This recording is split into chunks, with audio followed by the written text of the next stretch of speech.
guys, so today we're going to Taman Indonesia Indah with trains. We transit in Duri to Sudirman Station. After that, we walk around 10 minutes to go to LRT station Duku Atas. We can use lift, then go to second floor and choose Harjamukti line. By this LRT, we need an hour and it costs 10,000 rupiah. After that, we can use online transport to go to Taman Mini Indonesia Indah from TMII station. We arrive in TMII and we spend 24k from Tangerang. Visitors can also use Transjakarta bus. First take busway number 3F from the halte Sumurmor, then from there get off at halte S Parman Podomoro City and switch to bus number 9 towards halte Pinangranti and get off at the halte Garda TMII. Hi everyone, I'm going to Taman Mini Indonesia Indah by online motorbike taxi from Cawang station. And the price is around 30,000. The journey from Cawang station to Taman Mini Indonesia Indah takes time around 20 minutes. I enjoy using an online motorbike taxi, but the journey to Taman Mini Indonesia Indah is very congested. First of all, the visitors can go inside Taman Mini Indonesia Indah by using the third gate which beside the Keong Mas Theater. The price of the entrance ticket is 25,000 rupiah for one person and only can be paid with QRIS and other cashless methods. So, let's begin our adventure in Taman Mini Indonesia Indah. Museum Indonesia. Is it? This is merchandise store of Taman Mini. First, we're going to the souvenir shop.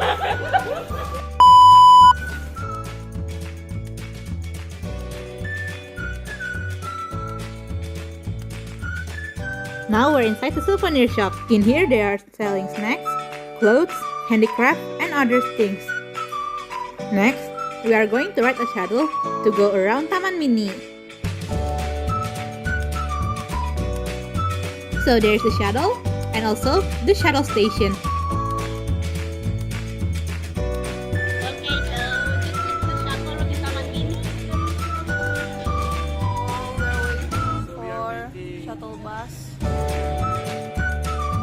Now the shuttle has arrived. Let's ride in. So, in Taman Mini Indonesia Indah, there are a lot of attractions that you can visit. For example, the cultural displays of Indonesia's 33 provinces and the 18 museums that contain wide and different kinds of knowledge. And we will visit some museums later. There are also many other Indonesia islands and many more interesting attractions that we could visit in Taman Mini Indonesia Indah. This is the Museum HK Indonesia. When we get there, before entering the museum, there are figures of Chinese national heroes who helped Indonesia's independence. Then there is also a magnificent Chinese building, but unfortunately we couldn't enter. At the Indonesian Hakka Museum, we were accompanied by Mr. Surikin.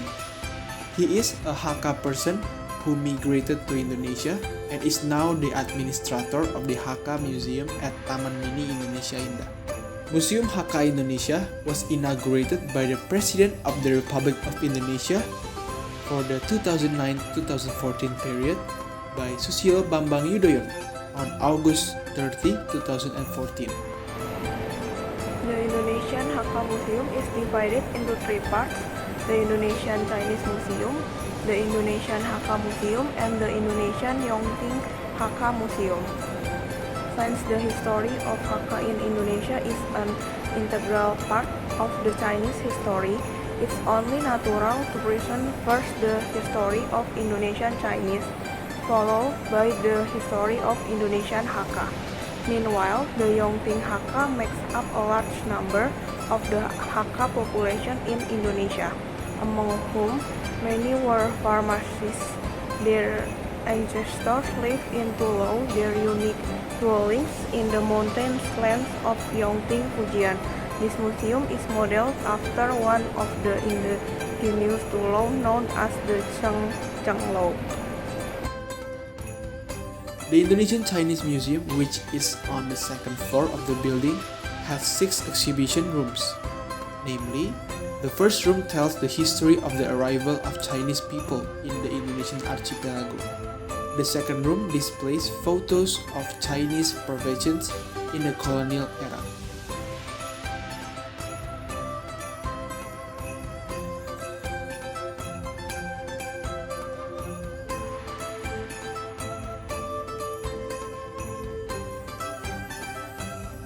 The third room is the red and white room, which contains photos of Chinese figures who have contributed to Indonesia and the nation. The fourth room explains about Chinese people in Aceh, West Kalimantan, Tangerang, Bangka Belitung, and others. Mr. Surikin said that the building where the Hakka people used to live seemed closed due to the influence of an environment that was not conducive to many wars. He hopes that this museum can become a bridge for Indonesian people to learn about Chinese history and culture in general and Hakka in particular.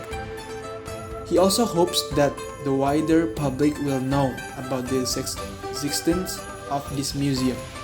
Hakka is an ethnic group from China who migrated to the archipelago.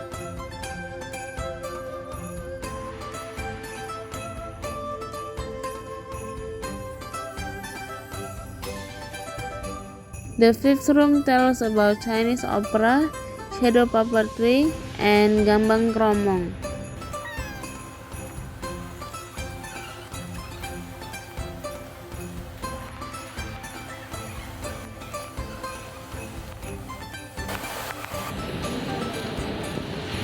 Wih, Bunda Mulia, Pak Joko,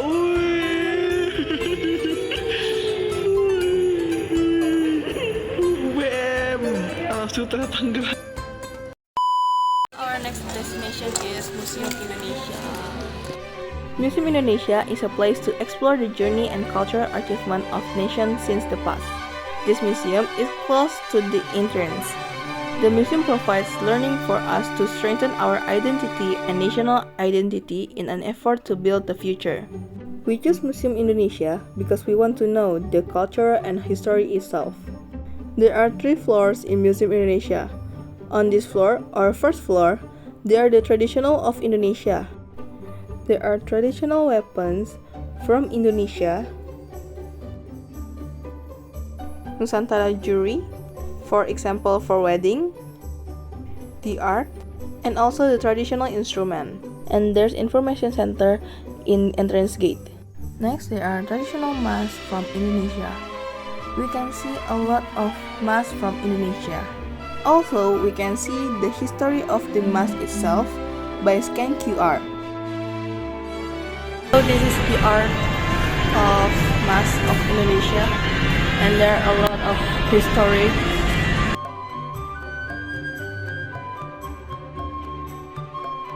Next, we go to second floor. In this museum, we can use lift or stairs. On the second floor, it carries the theme of typical Indonesian fabrics, namely tenun and traditional clothes worn by Presiden Joko Widodo.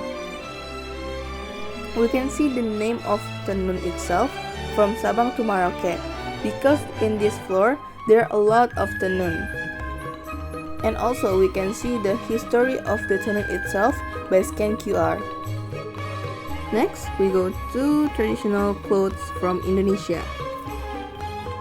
We can see the traditional clothes who wore by President Joko Widodo when the Independence Day.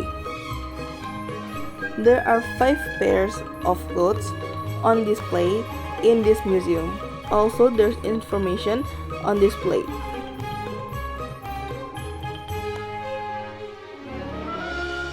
Next, we go to third floor with stairs. When we arrive on third floor, we are amazed by the big pohon hayat. Pohon hayat, or tree of life, is a tree that is able to provide life or existence for humanity and is believed to provide shelter and protection as well as strengthen the spirit and confidence of the community. In this floor, there are projects of IKN, start from the logo to the another project.